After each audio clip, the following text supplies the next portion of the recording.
Il n'y avait aucune stabilité, j'allais pas bien du tout. Et puis j'étais vraiment désespérée.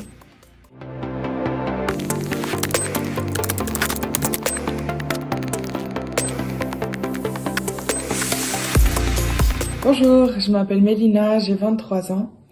Je souffre d'un trouble de la personnalité borderline. Et aujourd'hui je vais bien, mais ça n'a pas toujours été le cas. Et du coup j'avais vraiment à cœur de vous raconter mon histoire. Donc déjà, ce qui est important de savoir, c'est que je suis née dans une famille chrétienne, un peu entre deux pages de la Bible, comme on dit. Mais vers mes 12 ans, j'ai vraiment rejeté Dieu.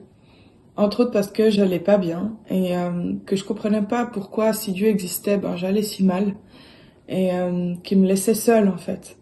J'avais vraiment l'impression d'être seule face à une souffrance qui grandissait et cette souffrance, elle contrôlait ma vie en fait. Il y avait beaucoup d'impulsivité, de gestes pas réfléchis, de crises d'angoisse très très violentes. À chaque fois, il y avait l'ambulance qui venait me chercher et m'amener à l'hôpital. Je me mutilais, il y avait des actings. Et ça, c'est un très gros résumé. Mais en fait, tout ça, ça s'est étalé sur environ 5 ans.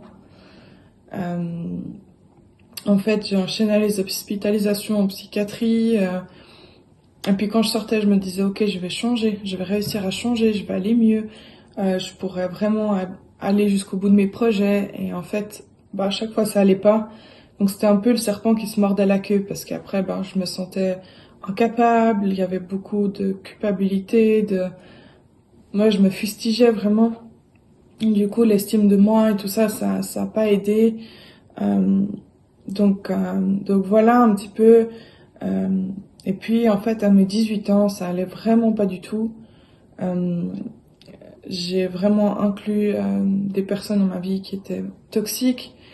Il y avait aucune stabilité, j'allais pas bien du tout. Et puis j'étais vraiment désespérée. Et ben en fait, du coup, c'était il y a 5 ans, euh, j'ai sauté d'un pont. Donc voilà, ça allait vraiment pas et j'ai fait ce geste-là très impulsivement.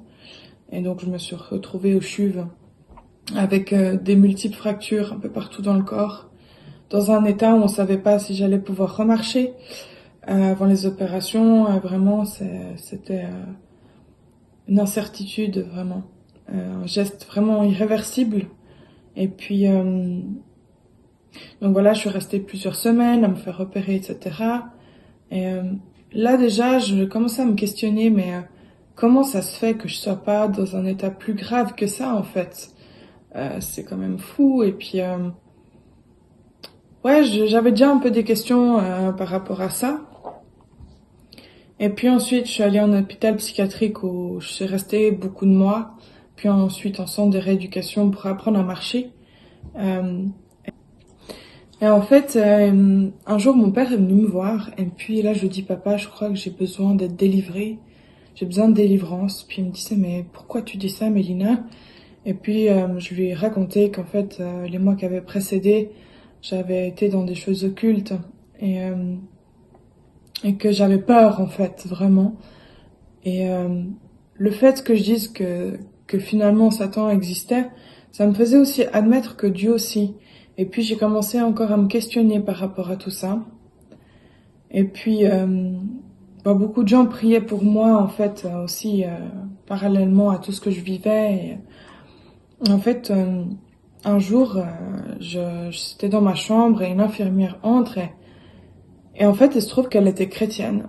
Et bon, c'est très résumé, mais en fait, je me suis convertie avec elle dans cette chambre d'hôpital. Et ouais, j'ai vraiment pris la main que Dieu me tendait. J'ai crié à lui et il est venu me sauver. Il est venu régner dans ma souffrance. Et il y a un baptême qui a suivi à ça. Euh, Par contre, ce que j'avais pas accepté, c'était que Jésus soit mon Seigneur. Ça veut dire que j'avais pas accepté d'aligner ma volonté à la sienne. Et puis, finalement, mes décisions, elles étaient par rapport à moi, ce que je voulais. Et j'ai vite réinclus des personnes dans ma vie qui étaient pas forcément d'une bonne influence. Et ça a amené aussi qu'il n'y a pas eu de stabilité émotionnelle durable en fait, où je me suis retrouvée à nouveau un peu perdue quelques années après. Et un jour, c'était en octobre 2019, j'étais chez moi et je suis tombée à genoux devant Dieu.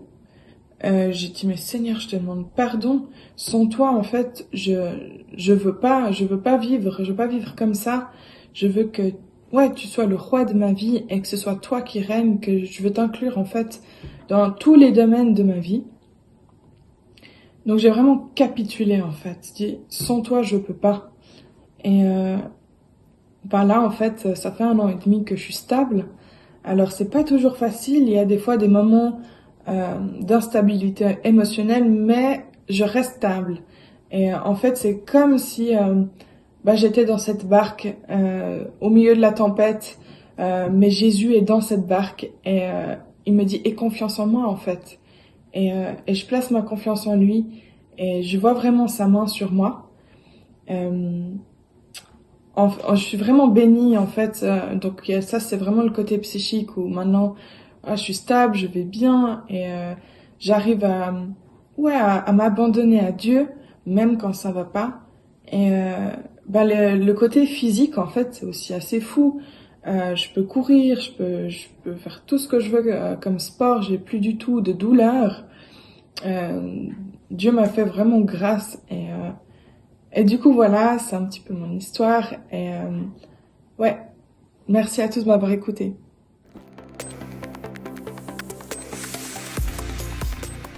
Cette vidéo t'a plu? Alors n'hésite pas à me suivre sur les réseaux sociaux. D'autres vidéos témoignages comme celle-ci vont suivre, ainsi que des conférences exclusives sur différentes questions en fin de mois d'avril. Si tu as des remarques, des questions, ou même si tu as à cœur de partager ton témoignage, cela nous ferait trop plaisir de te rencontrer sur Instagram, Facebook, YouTube ou même par email. Jésus t'aime.